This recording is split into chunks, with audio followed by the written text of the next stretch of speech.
Hi, everyone. This is Bob Dietrich on another episode of the ADHD Toolbox.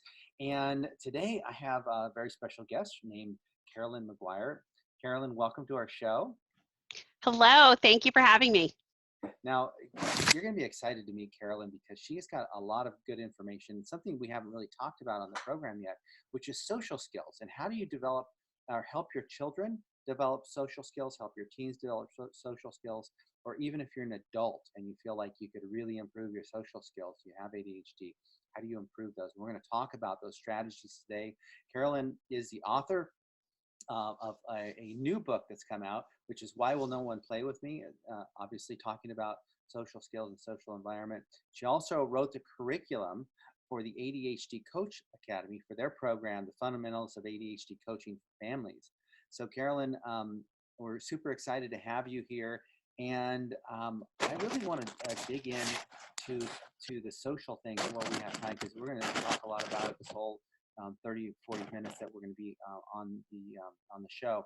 And I want to start by asking about social skills. Why is it that people with ADHD have social challenges? So I think there's a few factors. One is our executive function, which is the management system of the brain, and the ADHD challenges we experience.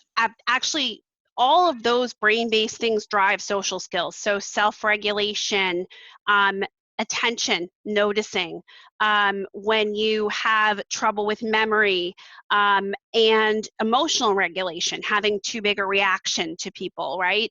So all of those things affect us, and what we find is that a lot of kids with ADHD, teenagers, adults, we have a struggle socially that goes back to sort of those ADHD challenges. Mm-hmm. Yeah, I've also noticed a theme in talking with some of the doctors in our show that a lot of ADHD children, especially, will develop a little slower, right? And so they may be a couple years behind, and so they may not get some of the social cues that are available at the age that they're at, because they may be a few years behind. Is that a factor in the social issue as well? Absolutely. So maturity is a huge factor. So just two quick examples.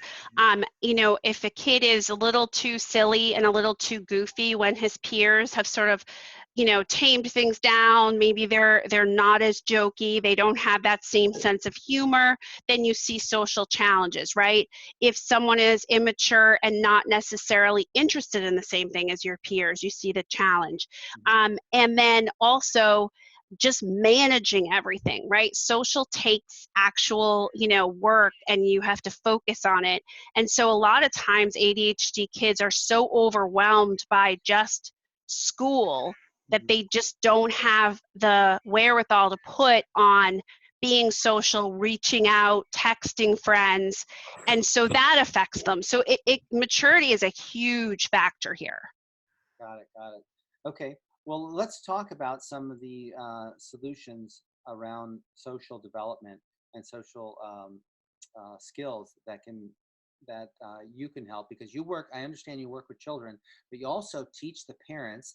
And if you're a teacher, you teach teachers as well on how to work with the children to go through this, right? Absolutely. So, one of my passions is teaching parents how to coach their child. And that's really the basis of Why Will No One Play With Me? Because as parents, we have to reinforce we're there day in and day out. And we have a real opportunity to bring this social learning into daily life. And then teachers are so busy, but they still do have the opportunity to infuse their classroom with more social learning. And I love training teachers and working with schools to help to make that possible. Yeah, I mean the parents so need the support one on one, but when and when you train the teachers, teachers get to use this on like 20 or 30 kids or more, and so they really can have a big effect on a lot of kids at the same time. So I love working with teachers in that way as well, because we can make such a bigger impact. But the parents need the support. So I'm glad you're writing these books and this curriculum, because everybody gets your help and expertise. Um, so, the first thing we'll talk about is children and teenagers that often have social challenges. You say that they require direct instruction to teach skills to improve to improve that social approach or whatever. Can you expand on that a little bit and explain that? Yeah, absolutely. I really believe that if kids, could do well, they would do well. And I think a lot of times we wait and see if things will improve. But because of the ADHD challenges, most kids with ADHD don't just get better at social. We have to directly teach them and help them with the skills so that they can really do what they want socially. So I think it's important to know that waiting isn't necessarily going to bear fruit, and also that I think these kids really want to do well. It's just hard for them. Right. And so they have a desire to do well, and in fact, they want to be more social. And the cool thing is that when you look at celebrities nowadays, like Adam Levine, for example, Maroon 5, he's on The Voice, he's organizing that whole thing, has ADHD, and he seems like one of the most social people that you'll meet. So you can see that getting through these challenges and getting on the other side, so you're more extroverted and more social, is totally possible. Absolutely. This is all totally possible, and I think that parents are just desperate for the information, as well as ADHD adults, to try to make sure that their child has really good social skills so that they can thrive, because that's what we want. Okay, so you say that parents can help their child improve their skills through coaching, through your coaching technique, which allows the parents to engage a collaborative conversation. Can you explain what how your technique works to create those collaborative conversations and help with that social communication? Absolutely. So, a lot of times as parents, we fall into the trap of telling because we're so frustrated and we forget to ask for the child's perspective. So, coaching uses open ended questions like what or how, and another technique called reflective listening, where we just recap what the child says. And this really helps with us hearing their perspective and doing some social problem solving. It helps us talk about social because it's a tough thing to talk about. And a lot of times as parents, we kind of fumble because the kid is not eager to talk about this tough subject.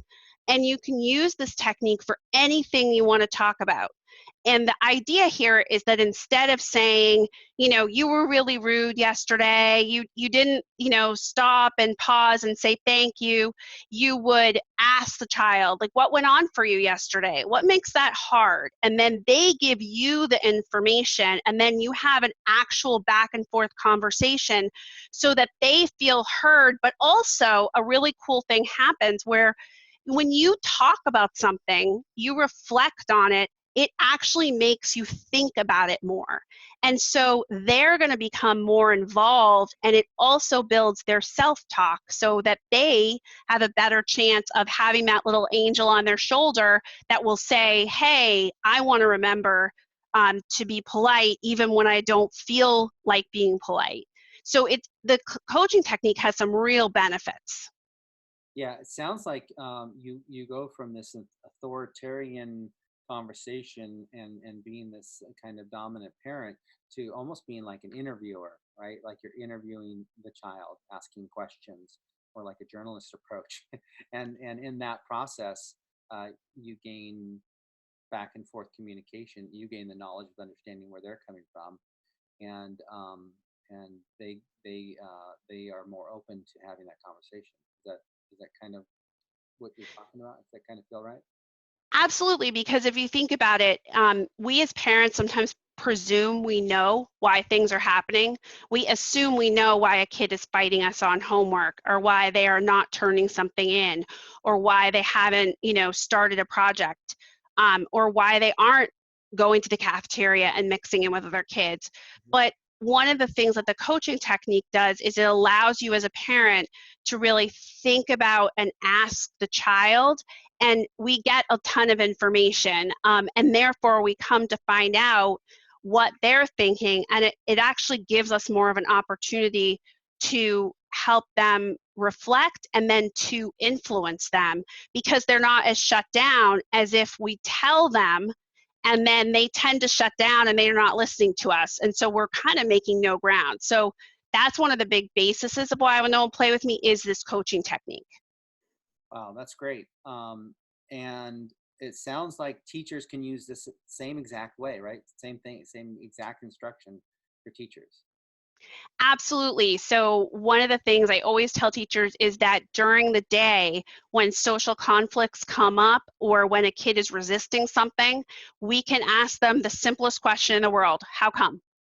And then the child gives you information, and then you are able to also get them to think of things. You can also ask them questions about things like other people's feelings. Let's step into their shoes. What do they feel? What are you expected to do as a learner? And let's get the kid to reflect and think about their social role, their learning role, rather than just telling them and assuming they know. Got it. Got it. So, let's say you're an adult, because we have parents and teachers viewing these videos, these instructional videos in the ADHD Toolbox. But we also have adults with ADHD, and they're looking for solutions for themselves. How would they use this technique similar to this to have to create similar results? So with adults, I think it's important that we develop sort of that self-talk. So, you wouldn't be engaged in a dialogue as much as when you are trying to change your social approach and develop a different kind of social skills. Every time I always say you enter a door, you want to think about what is your mission, what's your intention, and to have that self-talk where you say to yourself, what is it that I'm trying to do? Okay, I'm trying to not overshare so much. Or, when my boss says something that infuriates me, I'm trying to keep calm more and, work on this self-regulation, calming strategies I've learned. And so with adults, we don't necessarily have the same conversations, although the technique does work on bosses, mother-in-laws, other people. So it may help you out get further communication-wise, but we have more that internal self-talk we need to develop so that we remember our intentions. Okay. So with regard to that self-talk, is it kind of like the cheerleader self-talk, or is it just a reminder, stay focused on the mission, stay focused on the mission? Well, I would hope it's both. A lot of times we pay attention to what is negative. And so I definitely know as ADHD adults, we have to focus a lot on not listening to that negative voice. Oh, But we want to have that cheerleader voice, or that voice that recognizes when we're doing something well. And also that voice that says, this is my intention, or I'm going to filter here, and kind of guide you. Your self-talk is your rudder. So it allows you to self-regulate more. But I really hope people have an inner cheerleader and not that negative self-talk we often are plagued by as ADHD adults. yeah. I thought that was just because I was a Virgo, but I guess No. be different. All right. So I guess the first step, and I come from a personal growth space, so I know the first step is awareness, right? Become first aware of what's happening. And so I would imagine this is no different. Become aware of the self-talk that's already going on, right? And a lot of times, especially with people with ADHD, the talk will be negative, and you first notice that it's negative, and then shift the self-talk. Do you have any techniques of how to shift the self-talk? I do. There was a famous study where a doctor put people in front of a mirror for 15 minutes a day. Mhm. And what ended up happening was people who had totally positive views of self spent so much time looking at themselves every day, and he didn't mean this to happen, that they became really negative. Mm. And so one of the things I would say to ADHD adults that we know is that we kind of default to these negative thoughts.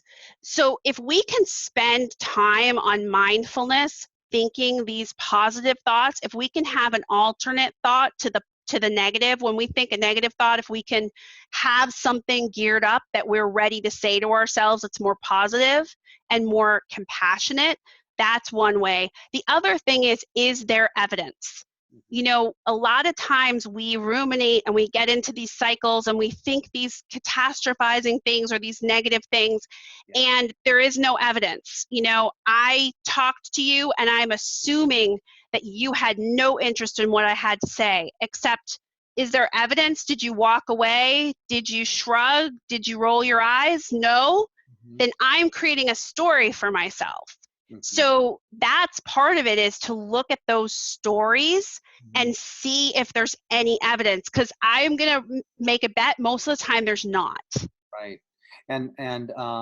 So awesome for adults, right? And then let's go back to the kids, especially teenagers, right? And the teenagers will come back with these big elaborate stories of how they got bullied at school and things like that. We were talking to Tamara Rosier with one of the coaching companies here recently, I think ACO, ADHD Coaching Association, and she was talking about bullying versus badgering, and how, you know, there's a big difference between the two, right? And that kids sometimes feel like they're getting bullied, but they're really just getting badgered, you know, it's getting teased or whatever. And it wasn't that big of a deal, but they come home and they got this big elaborate story about what happened, and that they got bullied and that didn't happen. So do you have a technique on how parents can work with those stories and help, you know, was there evidence? What really happened? Can we reframe the story, and can you get through this? Do you have a technique for that you use with parents and teachers? I actually absolutely do. So literally the first chapter of Why Will No One Play With Me is about the stories we tell ourselves. Partly because a lot of kids, because they've been beaten down and things haven't gone their way and they're not sure why friendship hasn't gone well, they develop stories. And the story could be, smart kids don't have friends, or I'll have friends when I'm older, or, you know, everybody's just mean. And so one of the things parents end up needing to do with kids of all ages is to help the child look at that story. And it could be the bullying story you're referring to. It could be the negative self-talk we're referring to. But one of the best ways is this coaching technique, is to ask about the story. Tell me more about that. What makes you say that? And just to ask them about it. Because what ends up happening is, if they're staunch in their position, like smart kids don't have friends, so it's fine, I never socialize, you know, only you think it's a problem, Mom. I think it's really important for them to have that reflection, because a lot of times then they start to say, oh, well, I didn't mean to be so vehement about it, or they start to look at it. And it goes back to that, is there evidence? The more we look at something, the more we can process those emotions and move past it. And in terms of bullying, there are kids who are bullied terribly, but there are also kids who develop a story that someone doesn't like them, and it's based on no evidence whatsoever. Right. So great. There you have it. You have a technique for adults on how to get through that, the self-talk and the story, but you also have that technique for the children as well. And it's the first story in your book. So that's fantastic. Yeah. So you say, you also say that the first step to social change, to all social change, is, or for the child or teen, is to become a better social noticer. So what is a social noticer? And then how do you become better at being a social noticer?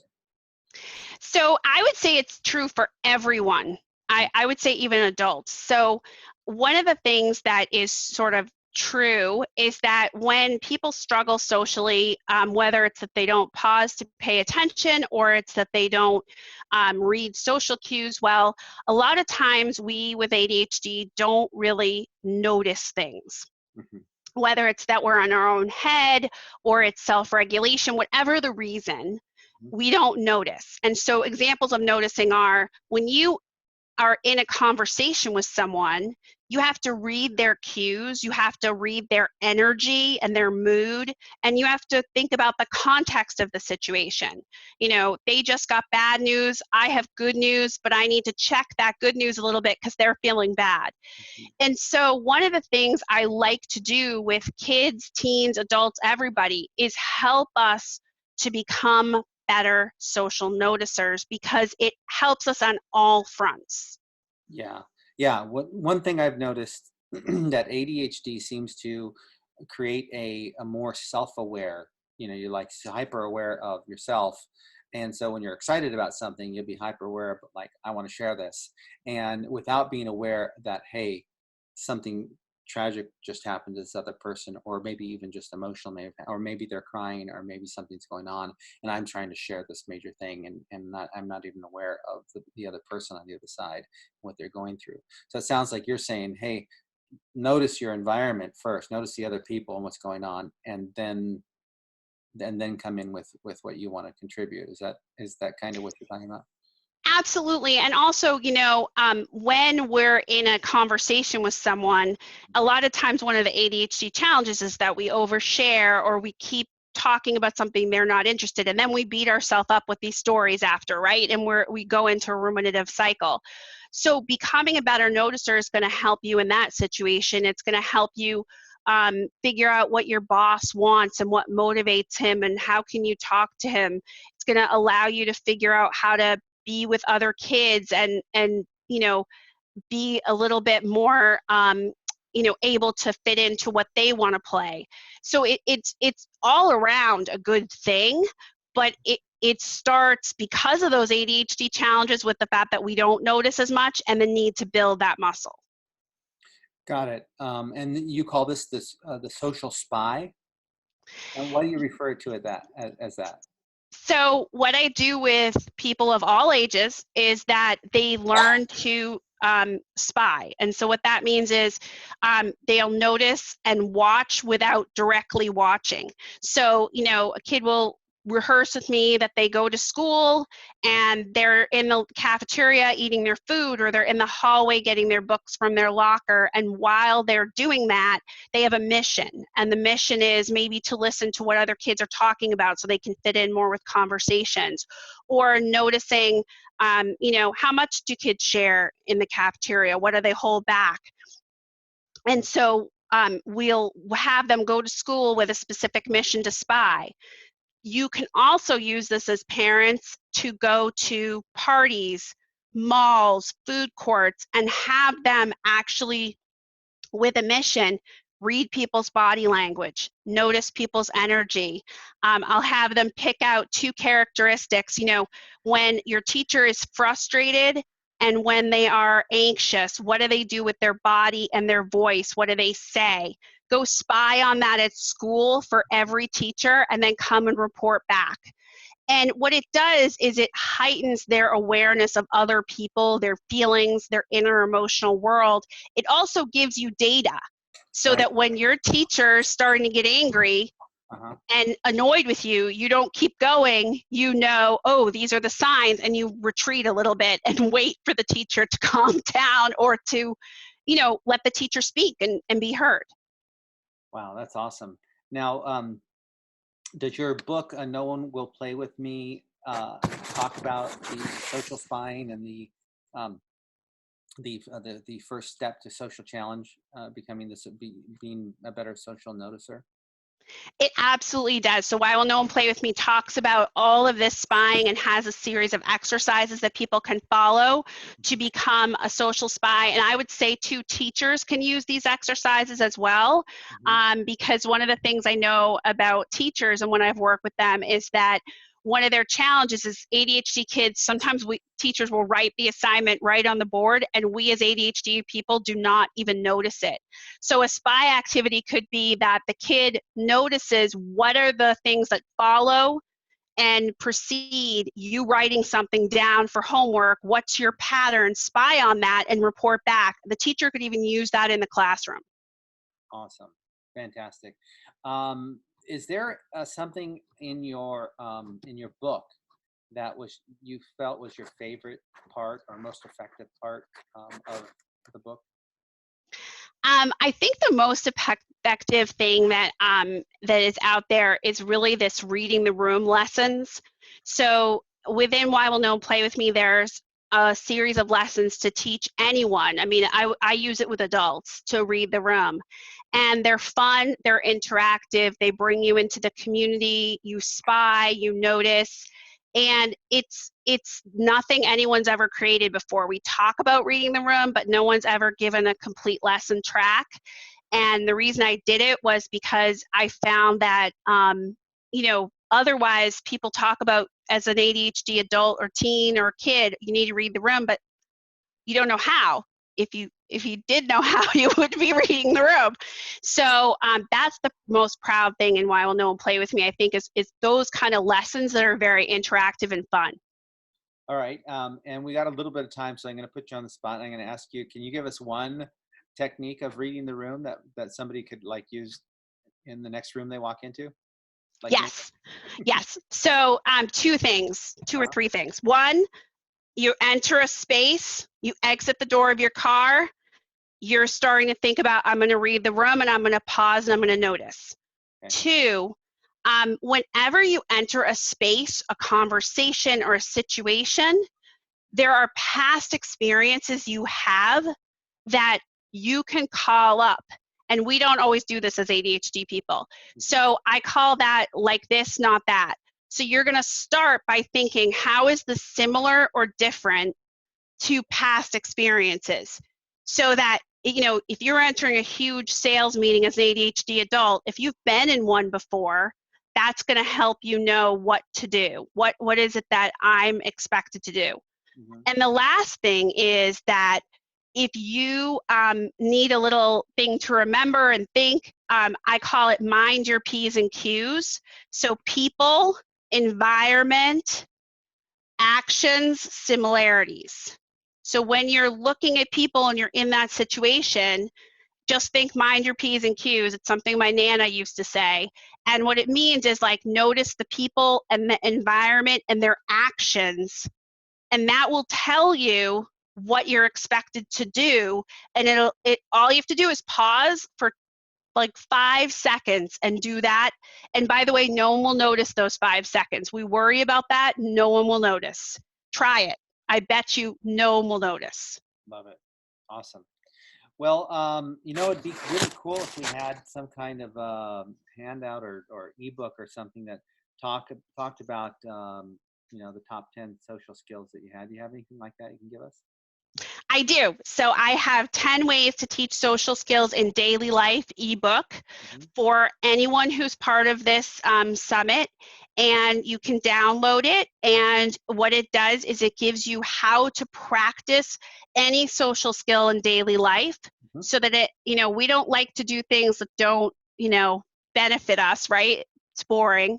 So this will allow you to practice in daily life, and you can use these suggestions at any age. Because I think it's the most fun to do things, that are kind of like a game in daily life. Got it. So the link to that ebook is on this page, as well as a link to Caroline's website and an email. So if you have any questions, you can send an email over to Caroline, and she can answer those questions for you. And you can also order your book, and we're going to put a link to the book on the website as well, on this page as well. And you can find your book. Is it on Amazon, or where do we find that? It's on Amazon, Why Will No One Play With Me, as well as if you just go to playbetterplan.com or CarolineMaguireAuthor.com. It's there as well. Fantastic. Well, thank you so much. This has really been an enlightening conversation, and people can go so much deeper by reading your book, because you've got, a couple hundred pages, I would imagine, of information and skills and techniques to not only help yourself become a better social communicator, but also to help your children. And it's so important to help them become more social at a young age, because they can take that into adulthood and become just that much more effective. Absolutely. Awesome. Well, thank you so much for being here. And thank you all for watching this episode of the ADHD Toolbox. I think it was very enlightening, and we're honored to have Caroline here guiding us through it. So thank you.